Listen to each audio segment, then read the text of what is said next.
Hello, and welcome to Book Dreams, the podcast for everyone who loves books and has ever wondered about them.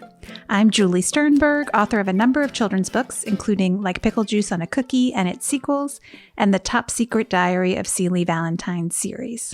And I'm Eve Yohalem, and I'm also a children's book author. My books include The Truth According to Blue, which is out this week, and Cast Yay! Off. Oh my gosh! Yay! Yes, yay! And Cast Off, The Strange Adventures of Petra de Winter and Bram Broen. In each episode of this podcast, we explore a book-related musing, something we've wondered about for a long time, or maybe it's just very recently struck us. It doesn't matter, as long as it's fascinating. And I have to say, this episode is... I love this episode. I do. I love this episode. Yeah, I love all our episodes, and we don't even care. We don't even care if the listeners like it. We love it so much. Exactly. Okay, exactly. we care. We care. We want you to love it. In any case, in this episode, we tackle what it's like to edit an iconic author. And we knew we wanted to look into this. What is it like to edit people? How do you tell Toni Morrison she needs to rework a sentence? and so we knew we wanted to look into it. And our problem was, how do we do that? I mean, editors don't self-promote. You don't see a lot of, YouTube videos where editors talk about telling Toni Morrison how to change a sentence. And they're not likely to be fully candid about what goes on behind the scenes because it's private. It's like airing dirty laundry. Right. So I remembered this incredible book that I had sitting on my bookshelves. Like many books, I regret to say I bought it and hadn't yet read it, but I did have it. It's called Dear Genius, The Letters of Ursula Nordstrom, who's a famous children's book editor. And I opened it up to a random page and I found the following letter. It's a letter written to the author of Harold and the Purple Crayon, which is a very famous children's book that I read to my kids. Did you read it to your kids? Oh my God, yes. In fact, it's Nick's favorite children's book. Not that he's one of my children, he's my husband, but yes. Yes. It's a wonderful, iconic children's book. And the letter begins, "The dummy of Harold and the Purple Crayon came this morning and I've just read it. I don't know what to say about it. It doesn't seem to be a good children's book to me. But I'm often wrong, and this post-children's book week Monday finds me dead in the head. I'd probably pass up Tom Sawyer today. Let me keep the dummy a few days, will you?" She clearly gave it a few days and changed her mind, right? She did change her mind, but can you imagine? Harold and the Purple Crayon almost didn't get published, at least by her. Yeah, yeah. It's just such a strange thing. Also, the author of Harold and the Purple Crayon is named Crockett Johnson. We discuss the book a little later on, and I refer to him wrongly as Crotchet Johnson, and Eve will never let me live that down. In fairness, Julie, I mean, that's just never going to grow old. That is going to be hilarious forever. Okay. Anyway, the point is, I realized that there exists a collection of letters written by an editor of iconic authors, and we can't interview her. Ursula Nordstrom died in 1998, but we could interview the person who collected and edited the letters, Leonard Marcus. Yes, and Leonard is phenomenal. He has written more than 25 books himself, including many about children's book writers and illustrators. He reviews children's books for the New York Times.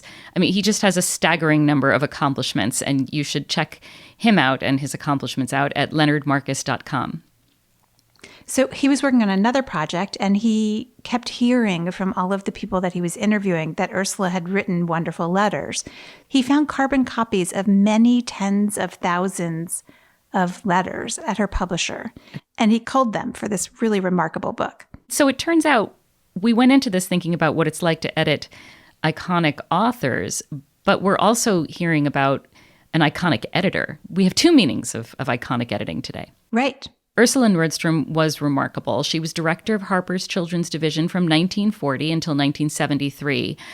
And here's just a small list of some of the books she edited. Things like Goodnight Moon, The Runaway Bunny, Charlotte's Web, Stuart Little, Where the Wild Things Are, The Giving Tree, Harriet the Spy, Freaky Friday. Can we just say, that is unbelievable. Yeah. Everything from Goodnight Moon to Freaky Friday. Yeah. This woman edited. And more. And Incredible. More. Yeah. If you can name a children's book from that era that lives on today, chances are very high that Ursula Nordstrom was its editor. So we started by asking Leonard how Ursula found her geniuses. Here's what he said. Well, she was a deeply curious person. In those days when her career began, publishing was smaller in scale. It was typical for artists to come by a publisher's office, sometimes unannounced, with a portfolio. There were very few agents in those days. So submissions were through the transom, and she was open to everything. She prided herself on answering her own phone because, as she liked to joke, that could be the next Mark Twain calling. She generally welcomed anybody who came in off the elevator, sat them down, and gave them what you might call the talking cure, where she would spend maybe half an hour or an hour if she felt interested in the person. And what she was really doing was trying to figure out what story that person had to tell. And if she felt there was something there, then she would take the next step. There's an incredible story in the book about Jean Craighead George. This is from an interview. She says, Pat, who was the department business manager, led me along a winding course to Ursula Nordstrom's office deep inside the busy labyrinth. She was bent over her desk in concentration, her gray hair grooved where her fingers had pressed. Hearing us, she turned around and her penetrating eyes met mine head on. She nodded to say she knew who I was and why I was there. I guess someone had arranged the meeting. I want to write a book, I said, about an Eskimo girl who was lost on the Arctic tundra. She survives by communicating with a pack of wolves in their own language. Will it be accurate? Yes. I'll write you up your contract in advance now. Who is your agent? Never before had I been offered a contract in advance before a word had been written. I went home and began writing Julie of the Wolves. Which is the book for which she won the Newbery Medal. Right. Yeah. They're just incredible. Yeah. No publishing committee, just... Right. I can't wait for that to happen to me. Well, that's one of the main ways that publishing was so different in those days. Strong individuals with a vision could often do what they wanted. And so her list in particular had an extraordinary consistency to it, as different as the individuals were who, contributed to it. Okay, hang on. We just have to interrupt this interview for 1 second to explain how unfathomable this is. I mean, this is not how it works. No, this is not how it works today. Today, you write a book, you have to have an agent. Your agent submits your book to a bunch of editors. And then if the editor likes your book, the editor has to take it to a committee of people that usually includes the whole editorial department, the publisher, people from marketing, people from sales, and then collectively they decide whether they're going to publish your book. So, wow. I mean, I'm just trying to imagine, taking the subway over to an editor's office, heading up the elevator, walking in, having a little chat, having her say, sure, right, publish your book. Well, our podcast is called Book Dreams. Right. So there you go. Anyway. Let's keep the dream alive. Yeah, exactly. Back to the interview. One of the things that I thought was interesting was the picture you painted of how, because children's books were considered lesser and female, they were just sort of left to their own devices to have whatever editorial point of view they wanted to have. So turning a vice into a virtue, I guess. That's right. To me, that was fascinating. And I think of this book as a contribution to women's history. And children's book publishing was one of the few areas in the book world where women could flourish in Ursula's time. And it was because of this ambiguous situation that, on the one hand, the owners of the companies felt there was value in publishing children's books, but at the same time, they had a certain contempt for the whole thing, and therefore let the women they hired just do what they wanted. Yeah, it is remarkable to read a business book about a mid-20th century industry that's almost entirely about women.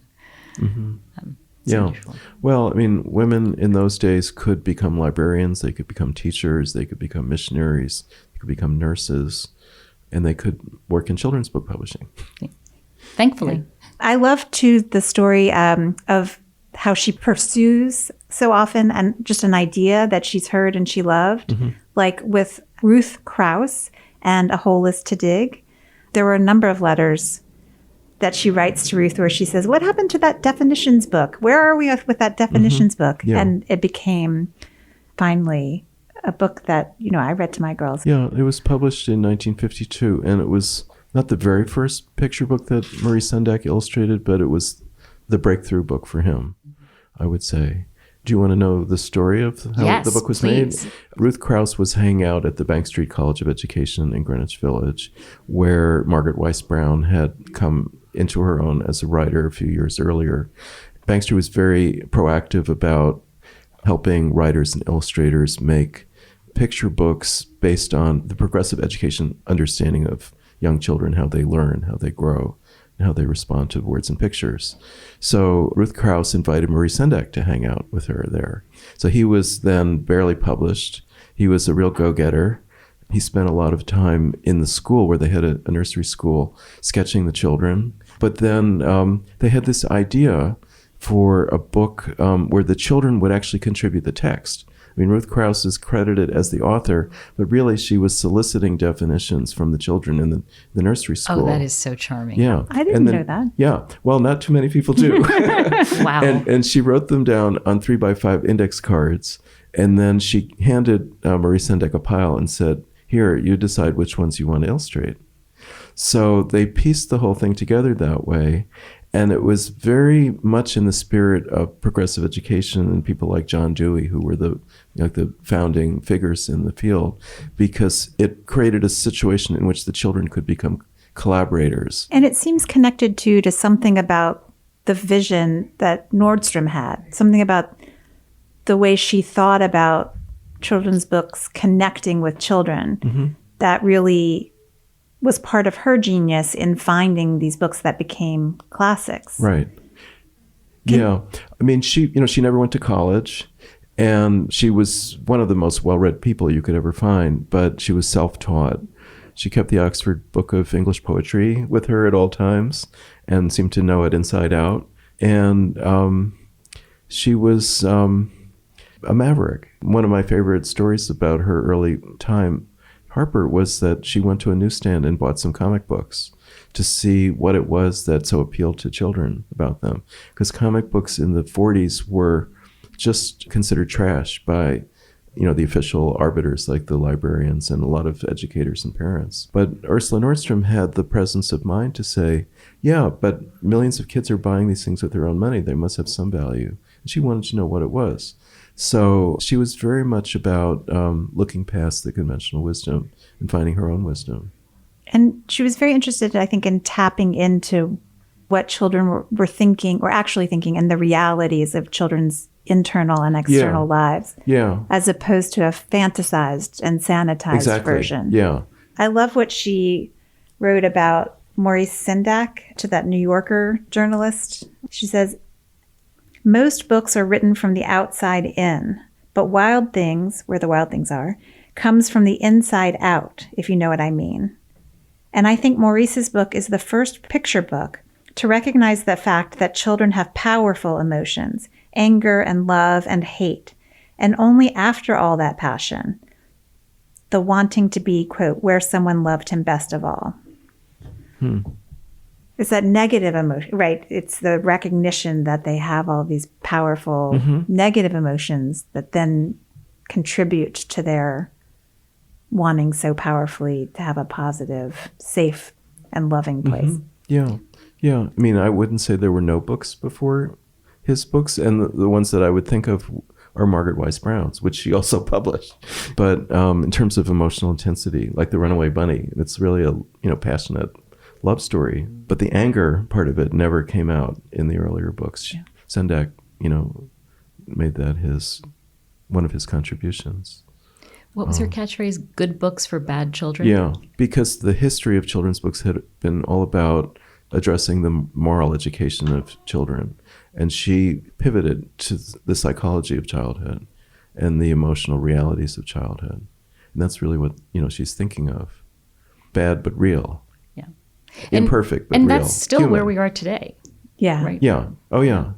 She and Sendak and the people around her gave everyone else license to be much more real with children.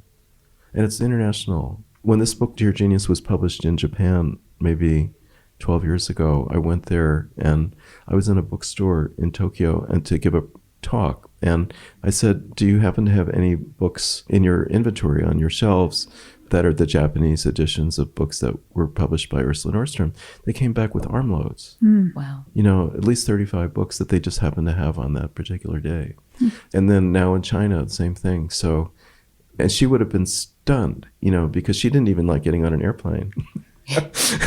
But the reach of the books that she published has been recognized now to the ends of the earth. Julie, you know what this is making me think of? This idea of good books for bad children? No. It's making me think of Louisa May Alcott. Because she was the groundbreaking author who started writing children's books for real children. And Right. I think you can draw a line directly from Louisa May Alcott 60 years later to Ursula. And then today, you have these books all over the world that are good books for bad children. You know what else I'm thinking? Another connection between Louisa May Alcott and Ursula Nordstrom.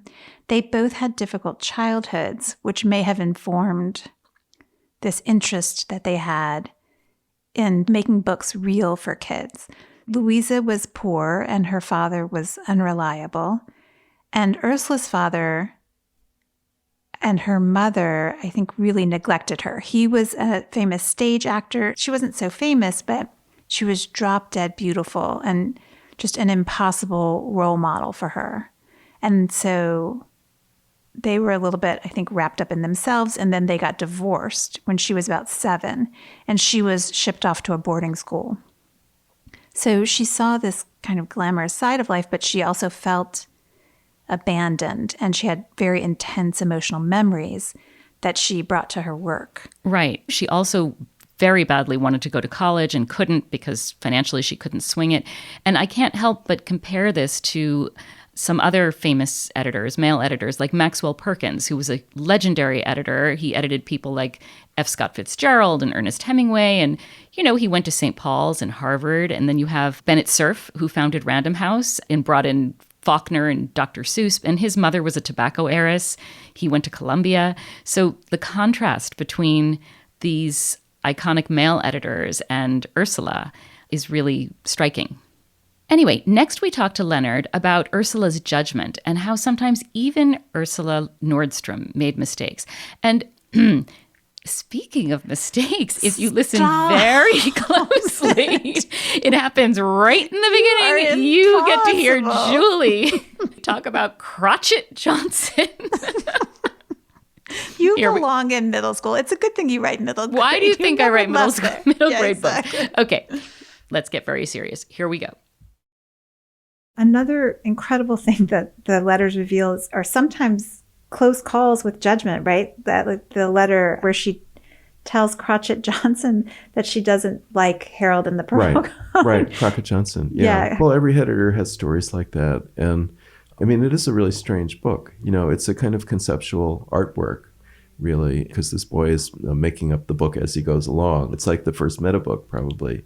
Self-conscious way of storytelling that has become much more common in these days in books like The Stinky Cheese Man and others. So it was a lot to get a hold of, but she figured it out after a few days and then wrote him a second letter and accepted it. Yeah. Right. That's so interesting. Yeah. It hadn't occurred to me that it would be this new style. Yeah. No, I think you could say that. Pretty... Yes, she says in this first letter, she says, "It doesn't seem to be a good children's book to me, but I'm often wrong. And this post-children's book week Monday finds me dead in the head. Mm-hmm. Let me keep the dummy a few days, will you?" Yeah. She has such a great voice. Oh, yeah. Well, I mean, that was a great part of her gift. I mean, she made a lot of bad news acceptable.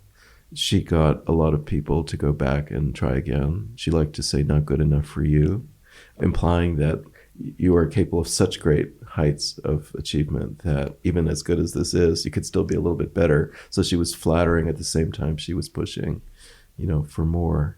She generally got what she wanted from people.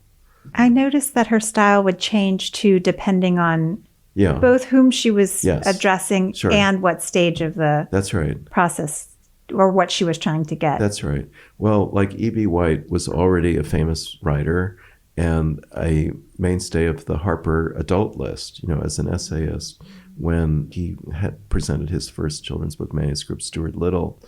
And she felt really deferential toward him, and I think was nervous around him. And it took a while before they could start joking with each other. I noticed, I have a note here that her letters to him seemed very professional. Yeah. Much more so than any of the other letters. And she often wrote to his wife, That's right. not to him. Well, yeah, Catherine... Was that their preference, or was she nervous? Catherine was several things. She was the fiction editor of The New Yorker. She also was, for a while, their children's book reviewer. She wrote twice a year about children's books for the magazine. And she was her husband's business manager. So he was kind of a hothouse flower. He had lots of hypochondriacal fears. She was always sheltering him from all the bad things in the world. So it was natural for her to take the lead in corresponding with any publisher. But I think Ursula and she really hit it off. They had great respect for each other. And Catherine White was formidable. She was an extraordinary person. And she was also a pretty, crackerjack agent for her husband. So there was never really any arguing that I came across. Mm-hmm. This does make me wonder more generally what it's like to edit iconic authors.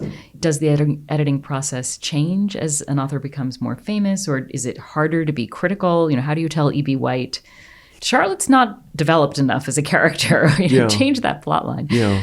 In that case, I think there were one or two instances where she did speak up, but I think sometimes, probably more often than not, with what you call iconic writers, they don't get edited. Mm-hmm. And there's either the fear of intruding on, the person of vision's way of doing things, or there's the fear on a practical level of them going to some other publisher where they'll be better treated. So, I think you can see that in the Harry Potter books, for example. Mm-hmm. They seem to, by volume 5, there's a clear need for editing that never happened. There's an incredibly critical letter that Nordstrom wrote to Russell Hoban, the author of Bedtime for Francis. Yeah. Just, really like this. She doesn't say the words, "This is terrible," but this is just not working at all. Yeah. And it was borderline mean, I thought. And then a few letters later, she's thanking him for dedicating the book to her. So she obviously knew when. Yeah. That was, I think, very early in his career. So she might have changed as he became more famous. Yeah. But there were times and people whom she knew she could push. That's right. And they didn't mind. He didn't seem to mind. Yeah. That's right. Yeah. She really discovered him. He came in as an illustrator. He didn't even think of himself as a writer at the beginning. He had a book in his portfolio, a book of illustrations having to do with like heavy machinery, like bulldozers, things like that, wanting to sell it as a picture book. And somehow it evolved rather quickly that he was also capable of writing other kinds of stories.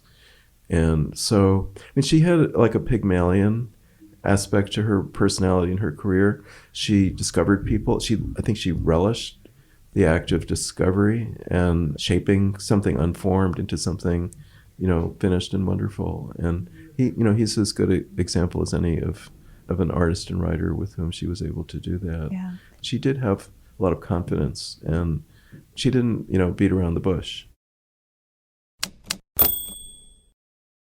Eve, I thought it might be interesting to read from some of the letters we've been discussing. Yes. What do you think? Yes, absolutely. Okay. First, there's the really mean letter to Russell Hoban. Here's what I meant when I said it was mean. She's referring to a book that was then called Who's Afraid? I do think it is better, but I'm afraid it is going to need a lot more work, Russ. You simply didn't take any time to set the stage, get any characters, think about the situation. All this sounds very ponderous and over-serious, and I don't mean it that way. But you should make up a 32-page dummy and rough out how the text will fall. Do this without pictures, just imagining them, just figuring out how to divide the text. Then you will see that this simply starts bang and goes on with no pacing. It just goes on and on. Ouch. It just goes on and on. Oh, can you imagine getting a letter like that? No, it's just awful. You got to appreciate her honesty. Leonard talked to us as well about his process, how he culled something like 100,000 letters down to 300 letters. And what he tried to do was have different categories of letters represented in the book. One of those categories of letters is a close reading letter where she goes into detail, incredible detail, about what an author should change in the manuscript. And the example that Leonard included was a letter to the author Sid Huff about his book Danny and the Dinosaur. And in this letter, it's incredible. She's basically writing the book for him because it's an early reader, so there aren't all that many words. Julie, could you read a little bit from the Danny and the Dinosaur letter? Just a sentence or two to give people a sense. I won't read much because it's incredibly dense and it goes on forever. And it tells him just in incredible detail exactly what she wants him to do. Let's see. First page of text and pictures. I think you should just say, one day Danny went to the museum. He didn't actually want to, quote, see how the world looked a long, long time ago, end quote, as you put it, do you think? Very unchildlike. He might have wanted to go see the dead mummies or other specific things in a museum, but I wouldn't mention that here because you mention it on the following pages. So just have a simple statement for this first page. One day Danny went to the museum. Yeah, I mean, so she's writing sentences upon sentences to guide him for just one sentence. It's really remarkable. Yeah. So here's how Leonard describes the effect of these letters. It's almost like watching a photograph emerge in the chemical tray, from a blank piece of paper to the finished image. You start with sort of chaos, and line by line, she shows him what the best way to put the image across would be. And essentially, as you say, rewrote the book for him. So Sid Huff was still alive, and my editor and I, and I guess maybe one or two other people at Harper, were genuinely concerned about his feelings, whether that would be devastating for him to have in print. And had he reacted that way, then it wouldn't have been in the book. But I called him. He was living in Florida, and he said to me, anything that brings glory to Ursula's reputation is fine with me. Wow. How did you find the letters? Oh, well, most of them were at Harper because she carboned everything, partly with the idea that it was important to keep a record, but more immediately in order to be able to circulate the carbons to all of her staff. And she used them as a teaching tool, as well as a kind of bulletin board so that everyone else would know what she was doing, which books were at what stage. But I do think she was trying to teach them, the younger people, how to deal with difficult authors and illustrators, or just how to cope with different situations that might arise. Yeah. Right. Speaking of which, I don't think we talked about the category of letters where she's just purely encouraging and supportive of authors. Yeah. There's the Dutch author who is not as famous. Meiner de Jong. Yeah. I'm not even sure if that's the right way to pronounce it. I've only seen his name in print. She could not be more supportive and encouraging and over years. Oh, yeah. No, he was a janitor in a church in Michigan. He was just sitting there with a manual typewriter at night, hammering out novel after novel.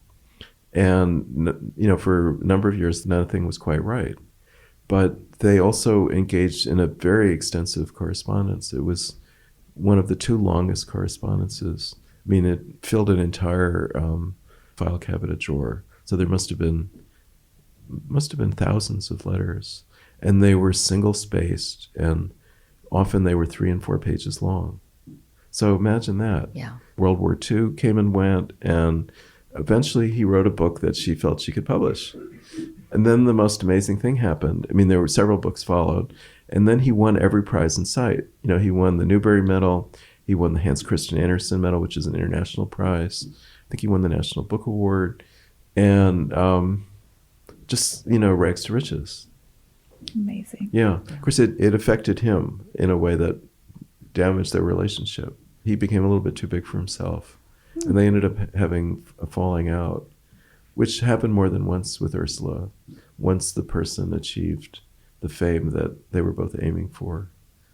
She was much better with newly discovered mega talents. So did he resent her editorial input? I think so. As I recall, I think there came along a manuscript that she felt needed to be improved, and he thought it didn't. Getting back to that question of what's it like to edit iconic. Yeah, yeah, yeah. Exactly. I mean, it's such a labor-intensive and, in a way, sort of heart-intensive process. You know, you put so much of yourself into those things over such a long period of time that I think some people just got burned out. And I think Ursula got burned out with some people, too. Louise Fitzhugh became really difficult to edit after The Long Secret.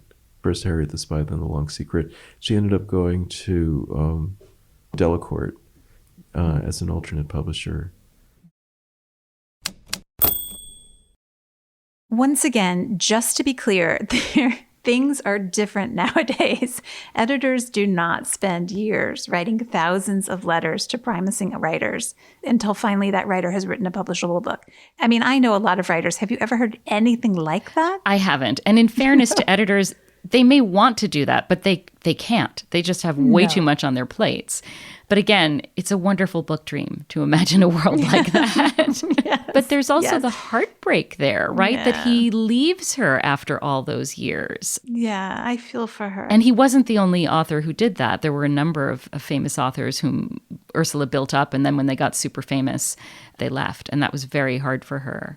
She supported her authors like nobody's business, and she supported her books with the same devotion that she supported her authors. Here's what Leonard has to say about some controversial books that she really went to the mat for.